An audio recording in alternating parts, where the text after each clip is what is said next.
केंद्र सरकारकडून शेतकऱ्यांसाठी महत्त्वाचे निर्णय घेण्यात आलेले आहेत। कांदा निर्यातीवरील किमान निर्यात मूल्य मर्यादा रद्द करण्यात आली आहे। केंद्र सरकारनं कांद्यावरील निर्यात शुल्क 40% 20% इतके कमी करण्याचा निर्णय घेतलेला आहे। खाद्यतेलाच्या आयातीवर 20% शुल्क आकारण्यात येणार आहे।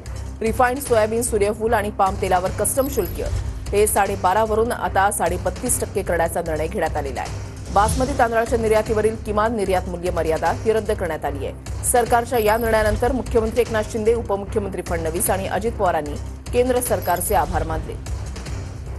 कांद्याचा मोठा प्रश्न हा निर्माण झाला होता आणि कांद्याच्या प्रश्नावर केंद्र सरकारने मिनिमम एक्सपोर्ट प्राइस पूर्णपणे संपवून टाकलेली आहे आणि या ठिकाणी जी काही त्याच्यावर एक्सपोर्ट ड्यूटी होती ती 40% 20% आणलेली आहे। यामुळे कांद्याचे जे भाव आहेत ते स्थिर होण्याकरता, ते वर जाण्याकरता अत्यंत मोठा फायदा या माध्यमातून होणार आहे। कच्च्या तेलावर कुठली आयात ड्यूटी नव्हती, आयात शुल्क नव्हतं। 20% आयात शुल्क लावण्याचा निर्णय घेण्यात आला आहे आणि रिफाइंड तेलावर 12.5% वरनं तो 32.5% करण्यात आलेला आहे।